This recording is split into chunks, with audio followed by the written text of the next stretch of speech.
But what I want to talk about is pornography. Pornography is not the problem. Pain is the problem.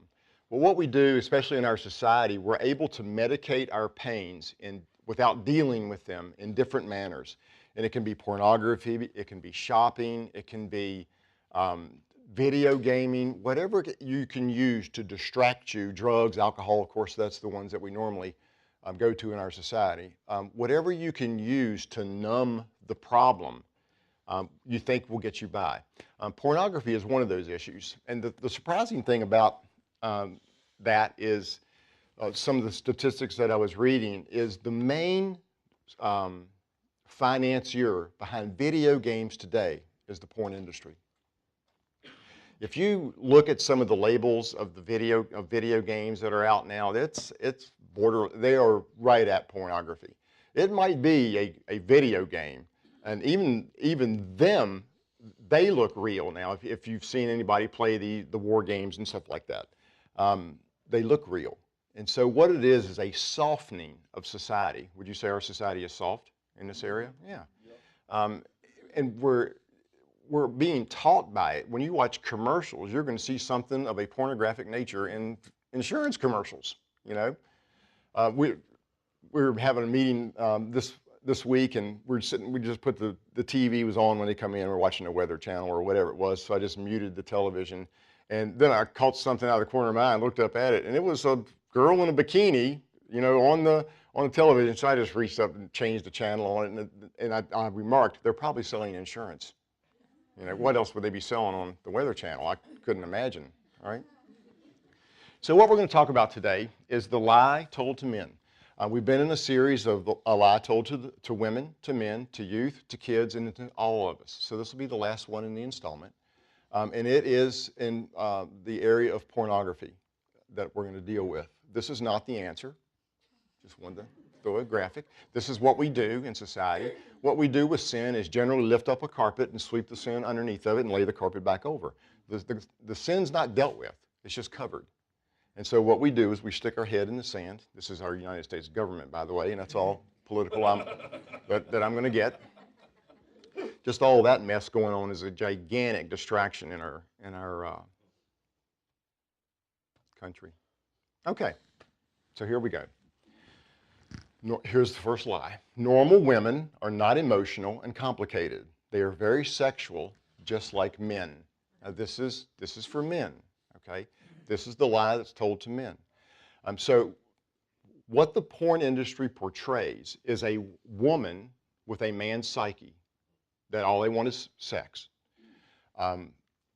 Pornography for women are these romance novels, and they portray a man with a woman's psyche. It's a man in the romance novel that all he does is sit in the house all day and talk about their feelings. And the woman, the wife, or whoever, you never see a guy standing in the bookstore in the romance section. Not a real guy, anyway. Okay. But what this book portrays is something that a real man is really not. Because when your husband comes home, then you can obviously see the difference. Well, Marcus talked to Stephanie all day, and you just come in and grope me. But that's the way men are. So porn shows non-emotional women that just want sex. They're not complicated like my wife. My wife wants to pray about everything before we have sex. Pray for mom's finger and stuff like that, you know. That's not normal, that men think. But it is normal for a lady because everything is connected to them. Number three, men are compartmental. They can have the worst day of their life. Armageddon's going to happen tomorrow. And they say, well, we might as well have sex. Because nothing's linked. It's just the way we think. Women are inclusive. All of life is on the table and affect every emotion. We've said it before that women are unlocked sexually through emotion. If you put it on a list, there was a survey done, a list of the prioritizes for men and for women of where sex would rank in the relationship. It's about number 2 or number 3 on the man's list. On the woman's list, it's like 13 or 14 right after gardening. You know, it'll make the list, but barely. So, but we as a guy, our kids right now are going to have in the hundreds of hits of pornographic thoughts before they're 18. The largest market for pornography is the age 12 to 17 years old. So what they develop is an idea or a thought of what it should be like. And that is not, they're believing the lie in that. So that's the lie that they're going to believe, is that women are like men and they think like men. Men are so visually oriented. That's why it's generally, when I say about pornography, talk about it, it's generally a man's bane because we're so visually stimulated. See, we think that all I have to do is take my shirt off and my wife will be ready to go. And that's not true. You have to sit down on the couch and talk. If a man wants good sex, they have to talk 90% more than they think they're going to need to. Seriously. If you want good sex, do the dishes. Amen. Right? And then have her sit on the couch and you talk to her while you do the dishes. You can take your shirt off if you want to. If you think that's going to help the situation. Lie number 2, sexual sin will spice up our marriage. If you can introduce this into the marriage, it's going to make things better. You're going to get honey, just watch this a while. You'll get the idea. And so there's experimentation with that in that arena. And what that does is sin kills everything it touches. It's not going to spice up anything. The thief comes to steal, kill, and destroy. Sin decreases the intimacy of the sex because it interjects another person into the bedroom. There can't be intimacy for a woman in that atmosphere. There is no way. Sin level has to be constantly increased in order to sustain the spice. I have counseled just a couple. This is not really my bailiwick on coming in contact with this. But a guy that I had known for, or counseled for 3 years, I was his accountability partner and we talked often. There's a difference between struggling with something and addicted to something, you know that? This was not a struggling thing that this guy had. He was addicted to it. And it was insatiable.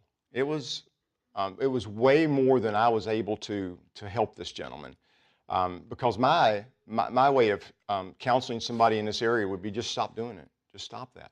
But that didn't help the situation. And then another scenario that through Jimmy Evans, I had watched one of his teaching. He said that he knew a guy that he had asked, how much has this cost you? And he said $70,000 in credit card bills and 2 marriages. So it's a problem that that some of us don't understand. Now I have viewed pornography. I wasn't born saved. And so I understand the lure of that and the whole thought process of that. And it is something, I don't recommend you going out and viewing it so you can talk to somebody about it, But it is it's an area of pain that's being medicated, is all that is. Deep in the psyche of that person, there's something missing. And there's way smarter people than I am that I've seen a series of questions that a person can answer and you can go through with to determine what those solutions are. I'm gonna lead us out here in a minute, but I'm just saying that I don't have all the answers on how to fix a human being in this. Let's read Proverbs 5 here real quick. It's something interesting in this that I wanted to bring out.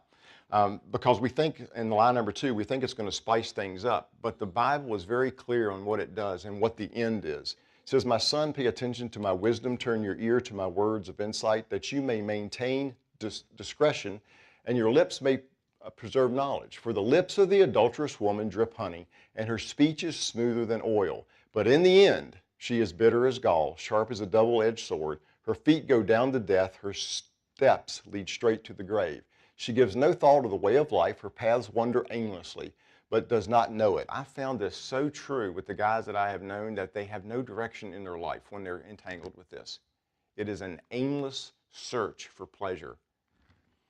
Now, number 7, now then, my sons, listen to me. Do not turn aside from what I say. Keep to a path far from her. You ever notice how people will there's a sin line, there is a line that's going to take you to a place you don't want to go, and we walk so close to that line instead of just staying way away from it.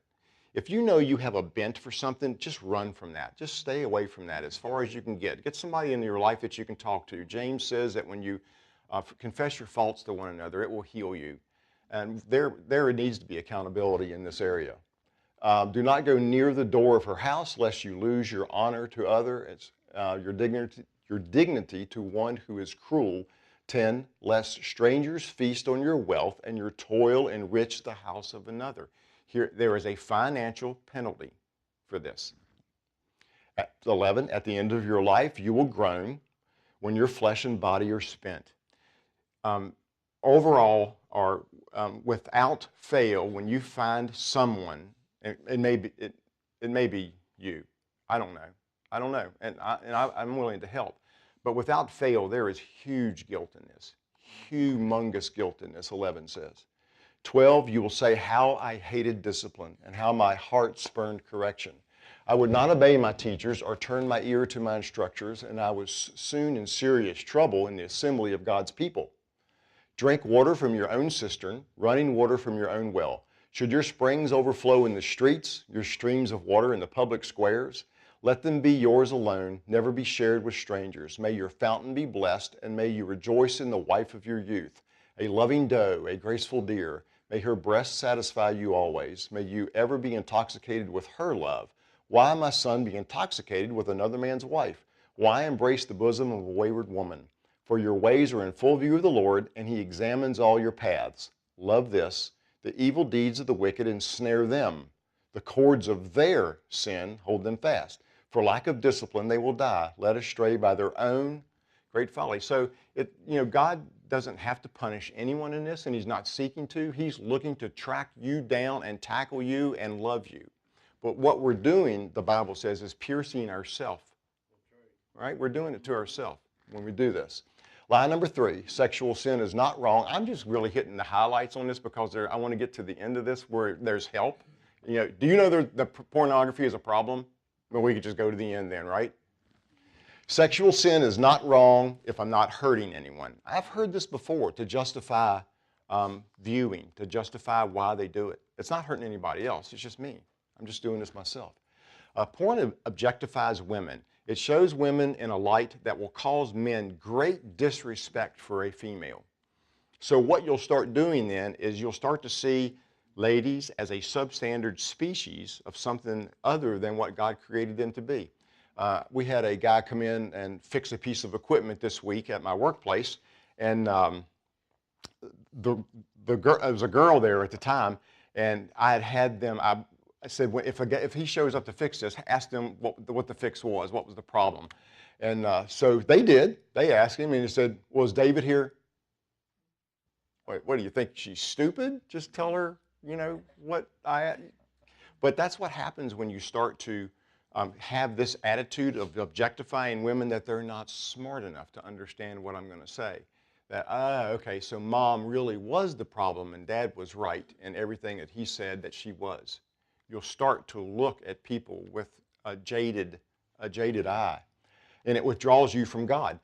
It's funny that people trapped in something can't even get it in their spirit to even approach God, because they are already thinking that they're judged. They've judged themselves. Their conscience is just on fire, and they think that God's not going to receive them to even get close to them. So there is a condemnation cycle that keeps them from doing anything about it. Our job is to help them out of that cycle, to give them another thought, if you will. I like what Graham Cook says, that if you think something is wrong in your life, then just have another thought. They're free. That's what the whole Bible is for, is to give us another thought on what we're doing and should be doing and should not be doing. So who does pornography hurt? I sure don't, evidently. You and all your relationships. It's not just one area. It's everybody that you look at. If you put a man in a locked room and view pornography for an hour, and you put another man in a locked room and read the Bible or view some sort of teaching, video, DVD, audio, whatever it is, you're going to have two different attitudes coming out of that room. One is going to come out to get, the other one's going to come out to give. So that's what makes it so damaging in our relationships. In relationships, you don't want to go into them, or you don't want to maintain your relationships by what you can get out of it. So your vision for yourself is what we behold is what we get. So in viewing pornography and participating with that, that's what we're going to feed ourselves with. The Bible says to keep your eyes on the Lord. What we think about is what we talk about. It will be what you seek. Joshua was told, because that thing can never be filled, Joshua was told to meditate on the word. These are the ways out, by the way. We believe, what we believe about us is what we become. As a man thinks in his heart, so he shall be. So the man that comes out of the room reading the Bible or listening to a DVD, he's going to see himself completely different than the man viewing pornography. Now, I said that all this is pain thinking. It's centered around some sort of pain in an individual's life. And pain thinking is self-centered. How does it make me look? What will everyone think? And what do I have to gain and loss? And the common denominator in all these sentences is I. It all focuses on me and of how it's going to make me look or how it's going to make me feel. How do I get out? Provision is already provided because he said, I'll never leave you or forsake you. And I'm going to give you my spirit to teach you everything that I said. Isn't that awesome? That's an awesome gift. To remind us of what we need to do, never condemn. God never comes out with a finger pointed up in the air saying, you're bad, you're bad, you're bad. He comes to say, I can help, I can help, I can help. So would it be safe to say that for whatever issue you have, for whatever need you have, there's provision for it already? It's just we don't see it, all right? He said, I'll always give you a way out. I'll never give you, a man will not be tempted more than he can stand, and I'll always give you a way out. Faith is a verb, as Indy just showed us. It's action. Everything you put your hands to will prosper. It says go and make disciples. Giving, serving, honor, these are all active things that we do in the Christian faith. It's funny that whatever it is in your life that you're supposed to be doing or need to do or feel a prompting to do, provision hardly ever will happen before you do it. You will start moving toward what it is that you're supposed to be doing. Provision will start to come because you're starting to exercise faith. In other words, it's like this. You're going to buy a car, you need a car, but I'm not going to give you money toward the car until you buy the car, right? That's the premise of this whole thing. It doesn't seem right in our way of thinking, and we bring so much of our way of thinking into the kingdom that we get stuck in this thought process. I, in my life, have had so many situations and scenarios come up where I just needed. I had a need. I had created a need, and God has met that need every time. He's met that need. Here is, when you have a map, it's just awesome because I love maps. So this is Israel back in the, you can just acquaint yourself with it. You see Jerusalem, you see Samaria. The area from Samaria pointing over the Jordan River is the area of Tishba, and that's where Elijah was from. He was called a Tishbite.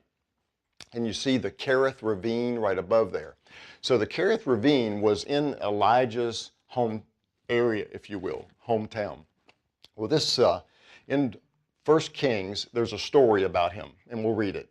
Now Elijah the Tishbite from Tishba in Gilead said to Ahab, as the Lord, the God of Israel lives, whom I serve, there will be neither dew nor rain in the next few years except at my word. Then the word of the Lord came to Elijah, leave here, turn eastward, and hide in the Kerith Ravine, east of the Jordan. You will drink from the brook that I have directed the ravens to supply you with food there. So he did what the Lord had told him. He went to the Kerith Ravine, east of the Jordan, and stayed there. The ravens brought him bread and meat in the morning and bread and meat in the evening, and he drank from the brook. Amen. So here's a simple word that the Lord gave this person. Now, he had a choice, and we all do. We have choices to go there or to wait. I think there's far too many of us that wait because of, it can be lack of faith. It can be, did you hear the Lord, or was it bad pizza that you're getting this inclination from, you know? But the words that jump off from me in verse 2 at the end, it says, I will supply you with food where? There. And so now Elijah knew where this ravine was. The ravine was pretty big, however, if you look on the maps. There's a brook there, and it runs the full length of the ravine. So where would Elijah go? Where he saw the ravens circling. It doesn't get any simpler than this. It really doesn't. We read this to say, oh, that's, if I had that word, I would go too. Really? There's a lot of words in here. All these people sitting in front of me, there's a lot of words here. Some we're acting on, and some we're holding back from. So the way out, always, in any scenario, in any situation, whatever it is in your life, is to go there. Ask the Lord. Say, Lord, where would you have me go? What would you have me do? Because provision will always be there. He'll always give you a way out in acting on the faith. Here are some there areas at TLC. The first one, Freedom Begins, is a video series that I have. We refer to it as Freedom Now because that's one of the teachings in the video series. It's 4 or 5 CDs in here. There is a couple books. This series will take you from point A to point B in teaching about pornography and learning about pornography in our society today. And then how awesome would it be to go into the youth group and teach them. So this should happen at home, but it doesn't. And it happens at school at the age of, or at 3rd and 4th grade now. So we need to change what's in our kids' noggin to help them. And so this is a there, and this resource is available to whomsoever shall to start doing this. Did you do me? Launch me, baby. Why don't I have my own backpack line? I feel like I'm kind of missing out on my corner of the market, to be honest with you. And in that way, Hannah Montana frustrates me. I don't like anything that goes very fast. Roller coasters, I don't do those. So basically, anything that moves. I can talk like a baby, but I'm not gonna do it. I grew up in Woodville, Alabama, and it's exactly what it sounds like. Actually, that's one thing I wish I could do. I wish I could do the splits. That's kind of my lifelong goal that I'll never accomplish. 12 to 17-year-old children are the leading consumers of pornography. And man, Kids are gonna learn about it, one way or the other, at school, at church. We don't know what to say, you know? I think that we, as believers, need to be equipped to give an account, to give a response. I mean, I'm comfortable with my parents, but growing up, it was always really awkward talking about that stuff. We just want to sweep it under the rug, and it's become like the thing you don't talk about, the hidden secret, the hidden sin that you're not supposed to discuss with anybody. I'm still finding this stuff out for myself, but I mean, even though you're gonna feel awkward, you need to talk about it. What affected me more was, I guess, the whole self-image thing and kind of the message that magazines would send to girls. It is a very beautiful thing that the world is ruining.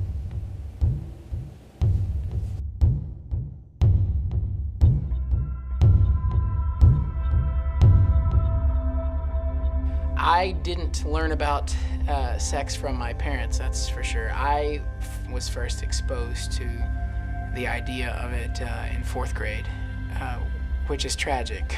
My parents never really gave me the talk. Growing up in high school, you know, I learned so much. You know, when everybody says sex, everybody starts laughing. It's like it's a cuss word. It's so easy to stumble. I mean, we start out stumbling. We're a bunch of screw-ups and half-hearted, apathetic, addicted people that God is making new daily. I mean, I remember that just in a time when I was really struggling with image, I just cried out to God, God, I don't want to have these feelings, I don't want to have these thoughts. Even though, because a lot of people would look up to artists and musicians, we still struggle with things and walk through things with each other. I don't think we have the right to blame culture for not being responsible of our own actions. The church has got to quit being ignorant to the fact that their own body of believers is hurting and needs help. It's an addiction that can still destroy people. It's not just going to go away if we ignore it. Nobody knew anything. I thought that I was the only person in the world who was even involved in this sort of stuff. I thought, I get saved, I'm free from porn addiction. It didn't get easier, it got harder because now I was fighting. Teenagers who are easily influenced grab onto the wrong thing and not have a real sense of what's right and what's wrong. No matter how difficult it may seem, get over the awkwardness. Sit down and be honest with your children. If I'm not willing to be one of them to say, let's start having a conversation about this, who is? Who else is going to if I don't? Talk to somebody. Parents, you want to tell your kids about sex what you want them to learn about it. You don't want the world telling them what they know about it.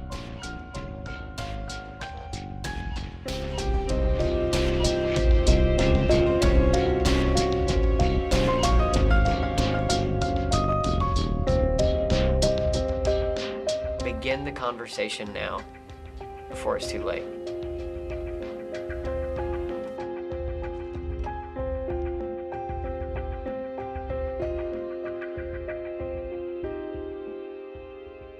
So I feel like I'm selling something. I have my product up here. It really is good. If you're just interested in it, would like to take it home and watch it, I'd love for you to. But what they're saying is true. What you're healed from, there's no shame in. And what there's no shame in, you can talk about freely. And what you freely talk about will draw someone else out of their non-freedom because they want what you have. The world wants your freedom. The world wants what you have. Whatever area that is for you, whatever area, I want to help. Whoever you can tell me, I won't laugh. No, I'll keep secrets. I will help you out. But it's got to start somewhere, right? That's right. Okay. Bow your heads with me. You're getting out early. Oh, yeah. Father, thank you for your word. It is the only thing that heals us. Help us be like Elijah, Lord, and get that word and move forward, press forward. Now, Elijah trying to have a pity party in a cave, and God wouldn't let him have that either. So, Father, help save us from ourselves sometimes, where the young lad said that we're just messed up people that you are trying to clean up so that we can redeem the rest of the world behind us. So, Father, help us be that person. Help us be that. Help us get your word in us to clean us up, to see ourselves, and then out of that appreciation, out of that great love that you have for us, we love. You said, to whom much is given, much will be required. And so this great knowledge that we have of who you are, Father, requires us, compels us to move forward to you. Help us to go to our there, Lord, and be fulfilled and increase your kingdom in Jesus' name. Amen. Guys, we are going into a new series next week, really excited about kingdom. It's all going to be about kingdom and our position there, what is a kingdom, and where do we go from here. I'm really looking forward to it. God bless you all. Thank you, and you also. Thank you very much, ma'am.